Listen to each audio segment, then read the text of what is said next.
Today, I want to share with you a story about a coworker. So, I watched my coworker come to work every day as if she was happy, when deep down inside, I knew she wasn't. So, one day, before she was about to get off work, I asked her, "Was everything okay?" She burst into tears and said, "No." She just lost her husband and she was struggling financially because he was the breadwinner. So she was struggling with bills and also taking care of her children. And she felt like she had no purpose in life. So I quickly told her that she has purpose and that she needs to seek help because I knew what she was struggling with, and it was depression. So, according to the American Psychiatric Association, the definition of depression is a common and serious medical illness that negatively affects how you feel, the way you act, and how you think. So, depression is such a touchy subject for me because I knew people that dealt with depression, some family and some friends, and there was nothing that I can do to help them. So,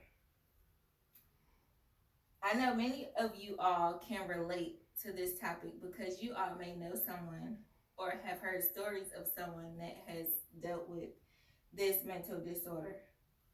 So I think this topic will help all of us because it's something that's so relevant today. We hear of stories of people dealing with postpartum depression, seasonal depression, just depression overall if they have went through a traumatic experience in life. So I'm also going to share with you all how we can get some people help with depression. So let me start. Today I want to share with you all what depression is, the symptoms and signs of depression, and also the treatment of depression.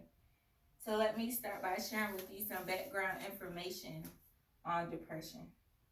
So according to a book I read titled The Fast Facts of Depression by Dr.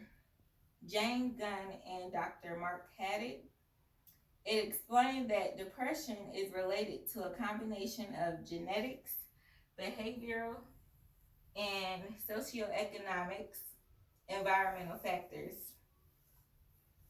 Some doctors believe that depression is one of the leading causes of suicide.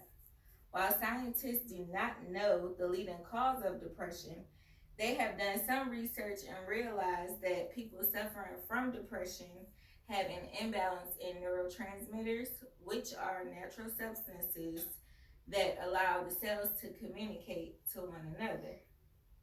So now that you all know a little bit of history about depression, let me share with you some signs and some symptoms of depression. So depression can vary from person to person. So one person might have a different symptom than the next person.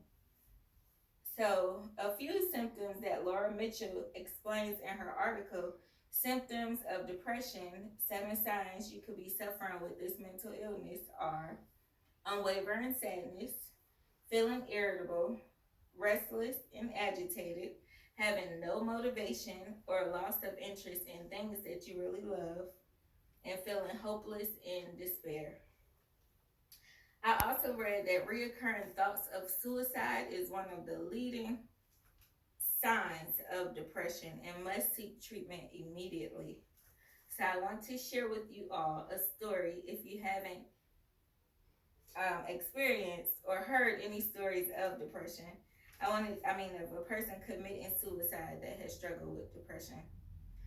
So I work in a healthcare facility, and there was a patient who was in the hospital for months and months and months because the doctor couldn't figure out what was wrong with him.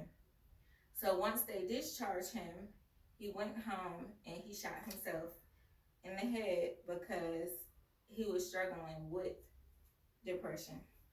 With that being said, let's get into some treatment options so we can help people that are struggling with depression. So, depression is one of the most treatable illnesses there is, mental disorders there is. So, between 80 and 90% of all depressed people respond to treatment. Most of them receive some sort of relief from treatment. Treatment consists of medication, psychotherapy, and electroconvulsive therapy.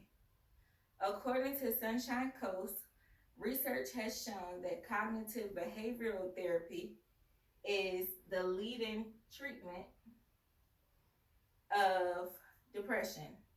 This is a psychotherapy treatment. They learn to manage different thoughts in their brain, restore activity levels, and master new relaxation techniques.